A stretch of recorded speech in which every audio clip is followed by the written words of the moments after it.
Good evening, visitors, and welcome to the Australian War Memorial's last post ceremony. My name is Dan Hiscock, and joining us today from the Australian Army is Warrant Officer Class 1, Virginia Maurice. This evening, we warmly welcome the family of Corporal Maurice George Kerr, whose story will be told shortly. As always, we welcome the veterans who are served, those still serving, and the families that love and support them. The live stream of this ceremony is made possible by the Returned and Services League of Australia and the RSL and Service Clubs Association. We welcome members who are watching the broadcast of this ceremony across Australia. During this evening's ceremony, wreaths will be laid at the base of the pool of reflection by family and visitors to the memorial.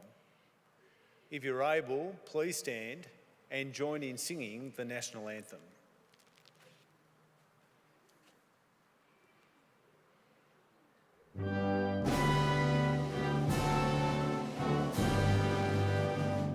Australians, oh, let us rejoice, for we are one and free. We've golden soil and wealth for toil, our home is got by sea. Our land abounds in nature's gifts of beauty, rich and rare. In history's page, let every stage advance Australia fair. In joyful strains, then let us sing, advance Australia fair.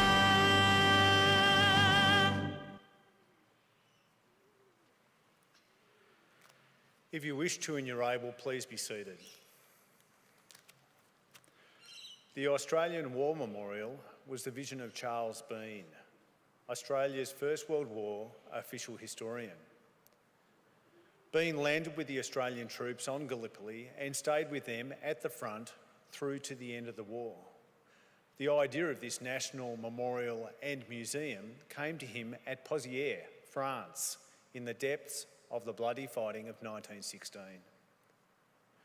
Bean's idea was that this would be a place where families and friends could mourn loved ones buried in faraway places. It would also be a place that could help all Australians understand what these men and women had endured and what they had done for us. Bean's vision, to which we remain true, is best expressed as inscribed in the entrance to the memorial's galleries. Here is their spirit, in the heart of the land they loved, and here we guard the record which they themselves made. Tonight, we will read just one of the stories behind those on the Roll of Honour, which lists the names of more than 103,000 men and women who have given their lives for us in war and on operations for more than a century. But first we present a lament, Flowers of the Forest. Wreaths or floral tributes will now be laid at the base of the pool of reflection.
Today we remember and pay tribute to Corporal Maurice George Kerr. Maurice Kerr was born in Invermay Hospital in Wagga Wagga, New South Wales on the 20th of July 1916. The hospital was run by his grandmother, Fanny Chessels. Young Maurice, who became known by the nickname Drummer, grew up surrounded by a large family. Sisters Mona, Thelma, Florence and Patricia, and brothers Rupert, Cyril and Albert. Maurice Kerr began the process of joining the 2nd Australian Imperial Force in mid-December 1939 at the age of 23. By the end of March 1940, he had been taken on strength of the infantry and was training in Sydney. While there, he met Linda Constance King, known as Connie, and the two began a relationship. At the end of August, Private Kerr embarked on the troop ship Aquitania, bound for overseas service. He was most likely unaware that Connie was pregnant with their first child. Hoping to avoid the social stigma then placed on unwed mothers, Connie relocated to Goulburn, where she gave birth to a daughter, Marie, on the 25th of May 1941. Kerr disembarked in Palestine in October 1940. He was allocated to the 2nd 4th Battalion. After Italy's entry into the war, his unit was briefly converted to an anti-aircraft regiment and employed in the defence of Haifa before his unit was converted back into an infantry battalion in August. The following year, Kerr and his comrades in the 2nd 4th were committed to fighting against the Italians in the Libyan desert. A series of actions were fought around Bardia, Tobruk and Derna before the 2nd 4th entered Benghazi in February. In April, as fears of the German offensive of Greece grew, the battalion was part of a combined defensive force of British, Australian and New Zealand troops sent to Greece. It was a short-lived campaign, however, as the Germans advanced quickly, rapidly pushing the Allies back. In freezing conditions, the 2nd 4th was heavily engaged in northern Greece before being evacuated. After a period in hospital in October 1941, Kerr was classified as medically fit for duties other than active service with field formation. After joining a training battalion and a period in hospital suffering from dysentery, in July 1942, he joined the 2nd Provost Company, a unit of military police responsible for policing the units of the 2nd AIF.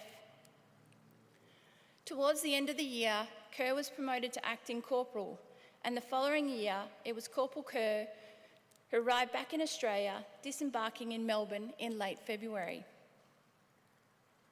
He and Connie had corresponded irregularly while he was overseas, but now up for the lost time, marrying in Sydney on the 30th of March 1943, a few months before their daughter Marie would turn 2. Their time together, however, was short-lived. On the 28th of July 1943, Maurice Kerr was involved in a motorcycle accident. He was taken to hospital in a coma, suffering from cerebral contusion and a fracture to the base of his skull, where his injuries proved mortal. He died of his injuries on the 31st of July 1943. He was survived by his young daughter and pregnant wife, who gave birth to a son on the 8th of March 1944, named Maurice George Kerr in his memory. His remains were buried in Lutwyche Cemetery in Brisbane, where they lay today. His name is listed on the Roll of Honour on my right, among almost 40,000 Australians who died while serving in the Second World War.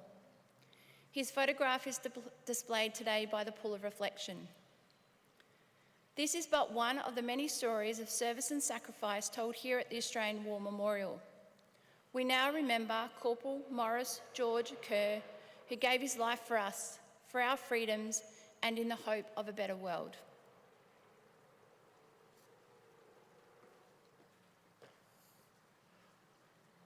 Please stand for the reading of the ode and sounding of the last post.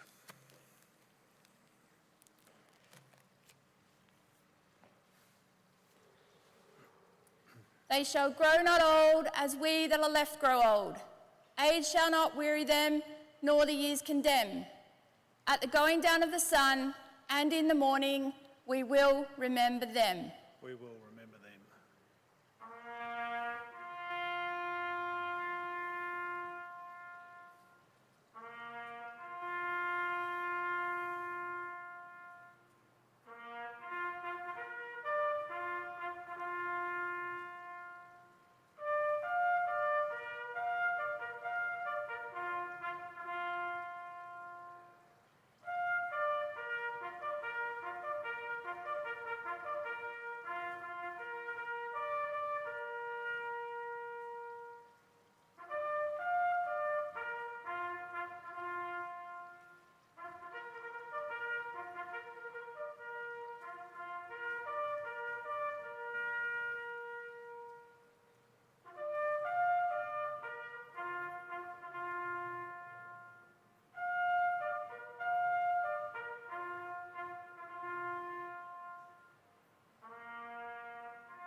Lest we forget. Lest we forget.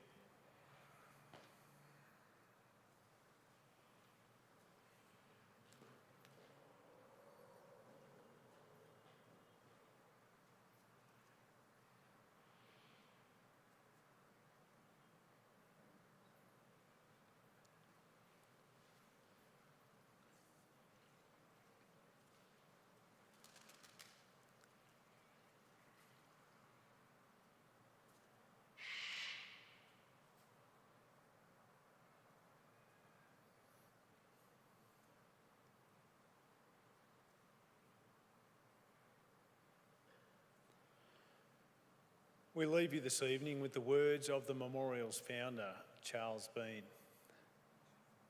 Many a man lying out there at Pozières or in the low scrub of Gallipoli with his poor, tired senses barely working through the fever of his brain has thought in his last moments, well, it's over, but in Australia, they will be proud of this. Ladies and gentlemen, girls and boys, that concludes the last post ceremony. On behalf of the Director, staff and volunteers, thank you for visiting the Australian War Memorial today and for your continued support of the Memorials Development Project. We wish you all a very pleasant evening. Thank you.